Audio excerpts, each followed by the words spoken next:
Bonsoir à toutes et à tous, soyez les bienvenus sur Monaco Info. Nous sommes le mardi 17 août et voici les titres de ce journal de milieu de semaine. L'été est pour certains la période de tous les excès. Excès de nourriture, trop sucré, trop gras, sans oublier les excès d'alcool. Mais tout n'est pas perdu, on va tenter de vous remettre sur le droit chemin avec notre première invitée, une conseillère en sport, en nutrition et en bien-être.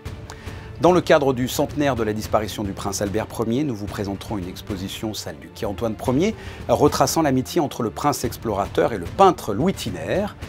Même s'il a plu aujourd'hui, après des mois de canicule et de sécheresse, la terre manque cruellement d'eau. Notre deuxième invité pour faire le point, le directeur général de la Société monégasque des eaux, Manuel Nardi. De l'eau, il n'en manque pas dans la piscine du port Hercule, même si elle est salée. Nous vous proposerons, à travers un reportage, de vivre une journée type au stade nautique Régnier 3. Et enfin, c'est une institution qui a traversé 2 siècles, une véritable mine d'or pour les amateurs de couture et de tricot. Nous irons dans l'univers de l'enseigne de fil en aiguille. Mais avant cela, comme je viens de vous le dire, après le laisser-aller estival, le cocktail de trop, la glace ou la gaufre que l'on aurait dû refuser, il est temps de se reprendre en main. Nous sommes avec la fondatrice de la société monégasque BLC, Sandra Veziano. Bonsoir. Bonsoir. Vous donnez des conseils en sport, en nutrition et en bien-être.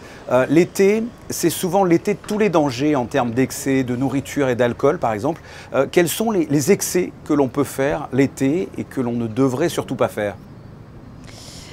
Il faut trouver l'équilibre entre vivre, profiter de l'été, profiter de ses vacances, mais effectivement pas se diriger vers des excès, notamment l'alcool, à boire 5-6 bières par jour, des soirées festives tous les soirs. Manquer d'hydratation parce que du coup quand on boit de l'alcool on a tendance à moins boire d'eau et là on se crée de la déshydratation. Et puis on fait moins de sport, on profite beaucoup de tous les excès je pense. Alors maintenant c'est fait, on a fait ces excès, quelles sont les solutions? Qu'est-ce que l'on doit faire à la rentrée? Qu'est-ce que vous nous conseillez?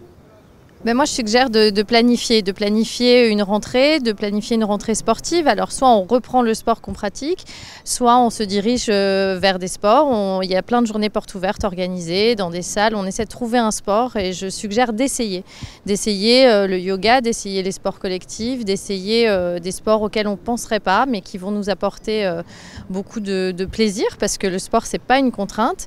Et puis, reprendre aussi une alimentation peut-être un peu plus variée et équilibré et pourquoi pas faire des détox avec des compléments alimentaires, des détox sur le foie, des détox comme ça pour se remettre un petit peu dans un chemin plus serein. Et ça, c'est pas comme les bonnes résolutions du 1er janvier, ça dure une semaine et puis après on abandonne? Il faut éviter parce que de toute façon, c'est comme, il ne faut pas se mettre des contraintes, il ne faut pas considérer que c'est une contrainte, donc il ne faut pas se fixer des objectifs trop oversizés. Enfin, il faut rester dans ce qu'on peut tenir et ça doit être un plaisir. Déjà, il ne faut pas se mettre au régime, le mot régime, il n'est pas bon, donc il faut juste s'équilibrer vers une vie un peu plus saine, qui nous fait du bien parce que le corps, il remercie toujours. Quand on lui donne des bonnes choses, il est toujours content. Et à quel point, selon vous, ne pas faire attention à soi, à son hygiène de vie, est dangereux pour la santé? On paye la note, hein. Un corps, c'est un peu comme une voiture à qui on ne donnerait pas le bon carburant, on a les filtres qui s'engraissent, etc. On va avoir un état inflammatoire, on va être fatigué, on va mal dormir, on va avoir des douleurs parce que notre corps il nous dit ça va pas ce que tu fais, j'arrive pas à digérer, j'ai beaucoup d'énergie pour digérer, je dors mal et c'est un petit peu un cercle vicieux qui à terme va mener vers des pathologies peut-être même un peu plus lourdes et plus conséquentes. Est-ce que le corps peut se régénérer? C'est-à-dire que j'ai fait beaucoup d'excès dans ma vie et tout d'un coup je décide de changer. Est-ce que ce corps peut se retransformer en quelque sorte en un corps de jeune?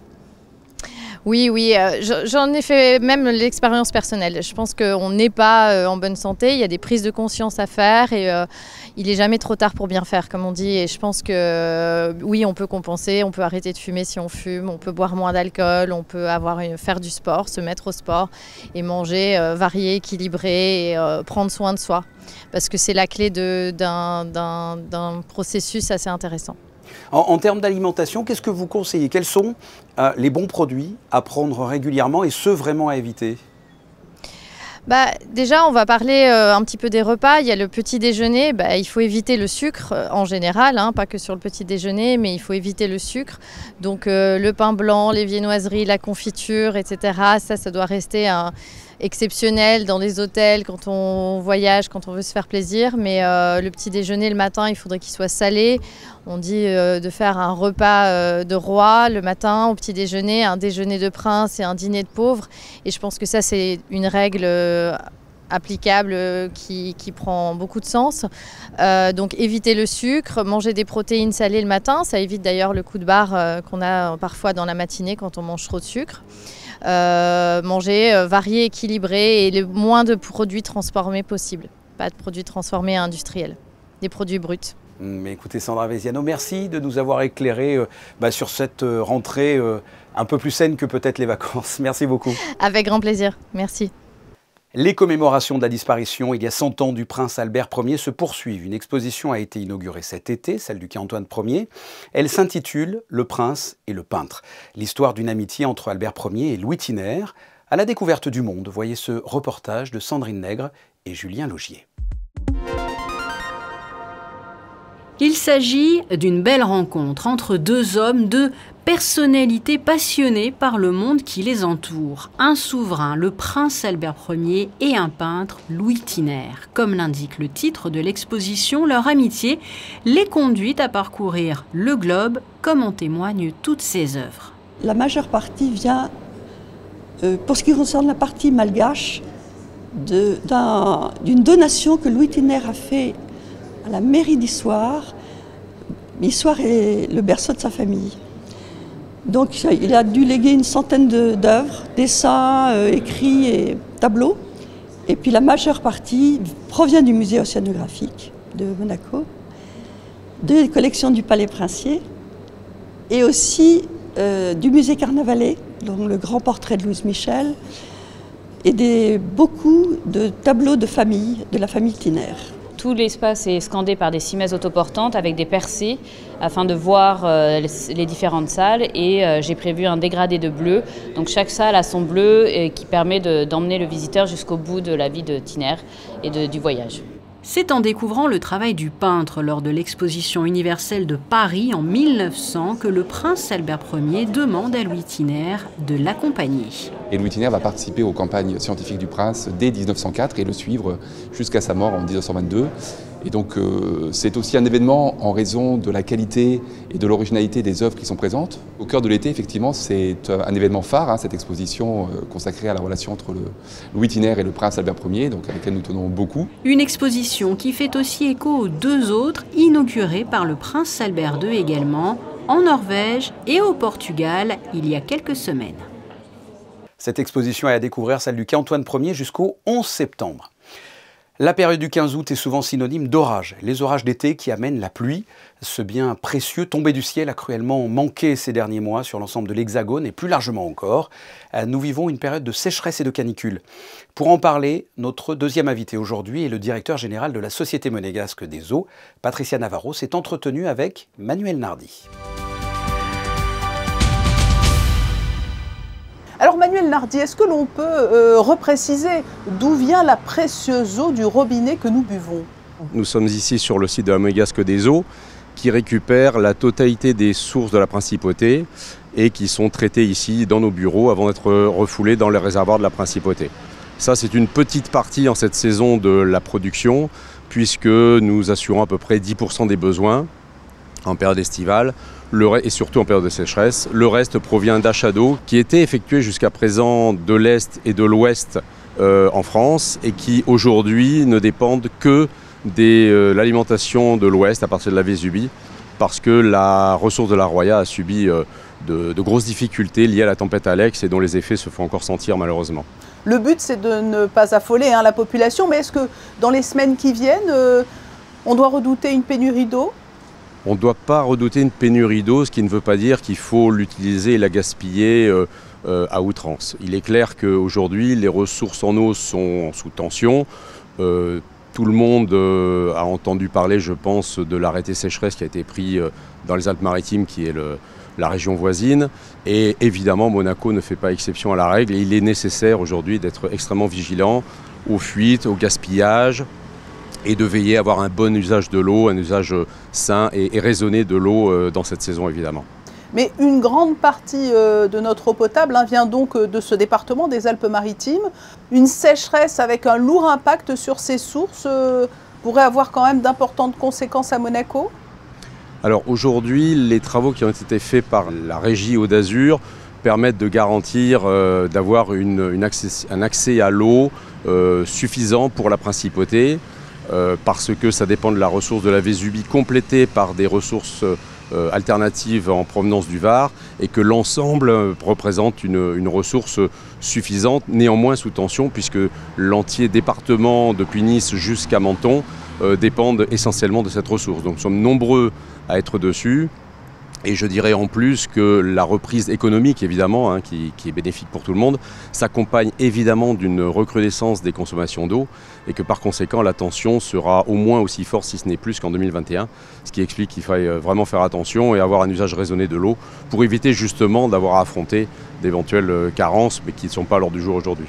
Mais il existe à Monaco des cuves, des citernes immenses. Quel est leur rôle aujourd'hui? Elles sont toutes en activité? Alors évidemment, l'ensemble des cuves et des réservoirs arrêtés de la principauté est mobilisé, maintenu à des niveaux relativement hauts, mais il faut savoir que l'eau potable est un produit alimentaire et qu'à ce titre, on ne peut pas le stocker pendant 3 semaines sans risque de dégradation de la qualité. Donc aujourd'hui, le stockage de la principauté, globalement, représente 1 journée et demie de consommation. Ce qui veut dire qu'on ne peut absolument pas compter sur les réserves stockées pour pouvoir éventuellement se passer d'eau, de ressources pendant 2-3 semaines. Ça, c'est strictement impossible. Et je dirais que dans ce contexte-là, la principauté est quand même relativement bien dotée en ressources, puisqu'il y a des services qui disposent de moins d'autonomie encore que cela. En conclusion et pour résumer, vous avez esquissé quelques réponses lors de cet entretien, mais quels sont les conseils très pratiques à prodiguer à tous ceux qui nous regardent pour le bien commun et pour éviter une surconsommation d'eau en été? Alors, avant de donner des recommandations aux particuliers, je voudrais insister sur le fait que nous avons pris la décision de sensibiliser les gros acteurs de la principauté qui sont gros consommateurs d'eau. Je prendrai comme exemple évidemment l'ADO avec l'arrosage des espaces verts. Je prendrai par exemple la SBM, je prendrai par exemple la SEPM qui gère les ports de Monaco. Et enfin notamment la SMA à qui on a demandé de faire des efforts effectivement pour l'eau de voirie et le lavage des rues, d'avoir un usage modéré de l'eau. Alors je sais que ça peut s'accompagner de quelques désagréments, mais je demanderai aux gens d'être compréhensifs pour éviter évidemment d'avoir un usage trop important de l'eau dans cette saison. Pour les particuliers, il faut évidemment être vigilant à tout ce qui est susceptible de fuir, et notamment les chasses d'eau qui sont quand même un gros vecteur de fuite. Outre évidemment la facture d'eau qui s'en ressent, ça fait une dépense inutile d'eau et une ressource gaspillée qui est quand même facile à mesurer. Je dirais dans un autre ordre d'idée, évidemment, on a donné des recommandations pour éviter de re-remplir les piscines, jacuzzi, des choses comme ça, qui peuvent évidemment, s'ils sont vides aujourd'hui, il est quand même délicat de les remplir maintenant. Ça serait un petit peu dommage. On a donné aussi dans ce sens-là des recommandations au niveau des piscines publiques pour éviter les vidanges et les nettoyages en cette saison et de plutôt attendre la fin d'été évidemment. Et puis de manière plus générale, ne pas prendre de bain et préférer les douches, par exemple, ou d'attendre que le lave-vaisselle soit bien plein avant de le lancer. Pareil pour les machines à laver. Enfin, des gestes de bon sens qui ne sont pas très compliqués, mais qui permettent, multipliés par le nombre de milliers de personnes qui les appliquent, d'avoir un résultat qui est quand même significatif. Voilà, du bon sens et du civisme. Merci Manuel Nardi d'avoir répondu à notre invitation. Merci beaucoup Patricia. Et si l'on demande en ce moment aux particuliers de ne pas remplir leur piscine, ce n'est pas le cas de la piscine du Port Hercule, gérée par la mairie, tout simplement parce qu'elle est alimentée en eau de mer. Nous vous proposons aujourd'hui une plongée dans l'univers du stade nautique Régnier 3 avec Frédéric Hélion, Alexandra Marangoni, Olivier Bonello et Alexandre Tabat. Il est 6h30, Monaco s'éveille. La principauté est plongée dans un calme total qui contraste avec l'effervescence des journées estivales où les rues de Monaco grouillent de touristes. La piscine du stade nautique Régnier 3 ouvre ses portes au public dans une demi-heure. Les premiers maîtres nageurs arrivent, eux, déjà sur place. Bonjour, ça va ? Avant de se positionner sur les différents postes de surveillance présents autour du bassin, les maîtres nageurs déploient et installent les lignes de la piscine, accompagné par Stéphane qui a passé toute la soirée et la nuit sur place. Comme tous les lundis juillet-août, on vide le bassin pour changer l'eau. Et donc à 18h10, je mets le bassin en vidange.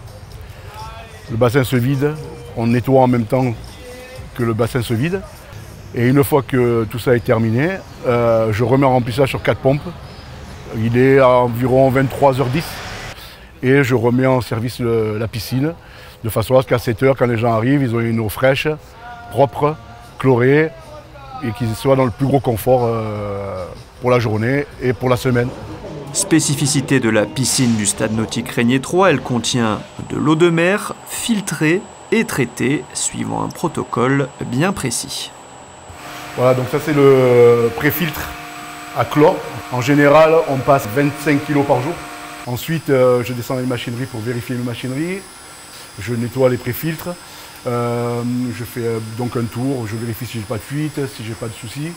Je vérifie mon swan si au niveau de la chloration je suis bon.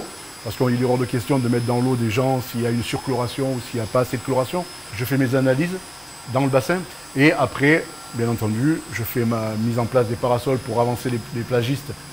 7 heures, une fois toutes les vérifications effectuées, la piscine ouvre ses portes. Une quinzaine de lève-tôt prend la direction des vestiaires. 2 minutes plus tard, le premier baigneur se jette déjà à l'eau, muni de ses lunettes, prêt à enchaîner les longueurs. Les maîtres nageurs prennent position à leur poste de contrôle, mais également dans l'eau pour le premier cours d'aquagym. Alors, la journée type, déjà le matin, on prépare le matériel, on prépare la piscine. On est vraiment là pour la sécurité en priorité. Donc on vérifie toujours le matériel et puis après on part dans l'eau et on va faire les leçons avec les enfants. Donc vraiment toujours sur ce côté, on s'amuse mais on apprend en même temps, toujours le côté ludique. Ils sont 11 maîtres nageurs à officier tout l'été au stade nautique Régnier 3. En général, ils sont 6 en simultané, autour du bassin, disséminés sur 3 postes avec des rotations d'une demi-heure. 2 sont dans l'eau.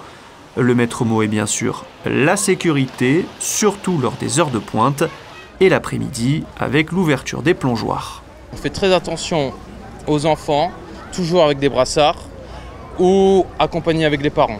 On fait attention aussi aux sauts, les sauts dangereux, on ne pousse pas, on ne court pas sur le bord du bassin, ça peut glisser, on est sur le bord d'une piscine donc ça glisse. Et donc voilà, tout ce qui est ballon, raquettes et tout, on va éviter, quand il n'y a pas trop de monde, on peut tolérer. On est quand même des êtres humains, on peut tolérer certaines choses quand il n'y a pas grand monde. Quand il y a du monde par contre, on est vraiment beaucoup plus focus sur la sécurité. Et donc voilà, on fait très attention à ce genre de petits détails. Le stade nautique Régnier 3 est aussi un vrai lieu de vie en principauté, géré directement par le service des sports et des associations de la mairie, et où les habitués se retrouvent depuis des années. C'est l'endroit où on se retrouve, quelle que soit sa condition. On est sportif, on vient en famille, on vient aussi si on a moins de possibilités de mobilité, puisqu'on a un accès PMR et tout le système en place. Donc vraiment, bienvenue à tout le monde. D'avril à octobre, on est là. Pourquoi ici et pas la plage finalement? Pourquoi pas la plage? Essayez les deux, puis vous verrez, vous allez vite comprendre pourquoi. Parce qu'ici, on est bien. Déjà, il y a les sanitaires, il y a tout ce qu'il faut. Il y a le personnel qui est super sympa, il y a les maîtres nageurs. Mon fils a eu 50 ans, il a appris à nager ici. Ma fille aussi. Là, maintenant, j'en suis avec les petits-enfants. Et puis voilà, hein. C'est top. Et on est très très bien ici, on est des piliers de la piscine. Non, c'est bien, on est bien quand même, il faut quand même reconnaître. Hein. Ça fait combien de temps aussi que vous venez ici? Moi, au moins 10 ans. Oh oui, c'est bien, on est quand même bien, le cadre est beau. Hein. On a du pot quand même. Hein. Difficile de quitter un si bel écrin et pourtant, à 19h30, il faut sortir du bassin. La piscine retrouve son calme, la journée se termine pour les maîtres nageurs du stade nautique Régnier 3. Autre lieu emblématique de Monaco, l'enseigne de Fil en Aiguille, située rue Grimaldi. Cette institution fait partie de l'histoire de la principauté depuis 126 ans. Poussez les portes de cette caverne d'Ali Baba dans ce reportage de Yannick de Bever. C'est tous les matins le même plaisir pour Giovanni Di Salvia en ouvrant cette porte. De Fil en Aiguille fait partie de ces lieux iconiques en principauté. Une institution pas comme les autres. 6 mm. Je vais vous l'ouvrir. Ce qui fait la force de cette boutique de 126 ans, c'est justement toute son histoire humaine. Ça va aller?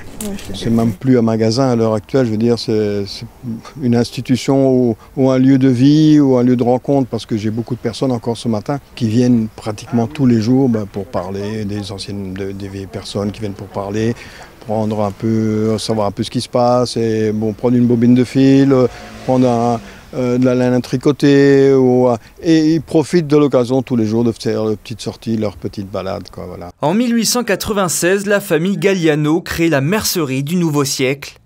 Depuis, le 20 et même le 21e siècle sont passés par là, et avec eux, quelques personnalités comme la princesse Grace Kelly.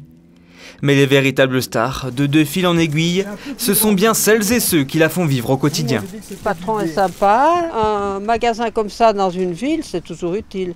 On trouve des boutons, on trouve des pressions, on trouve du fil, de la laine. Des conseils? Oui, beaucoup de conseils. Avant, je tricotais, maintenant je ne tricote plus, mais j'ai toujours trouvé la laine qu'il me fallait, les modèles et tout, voilà. La tradition, le reste, voilà. Maintenant, vous allez dans les grandes surfaces, tout ça, vous ne le trouvez pas.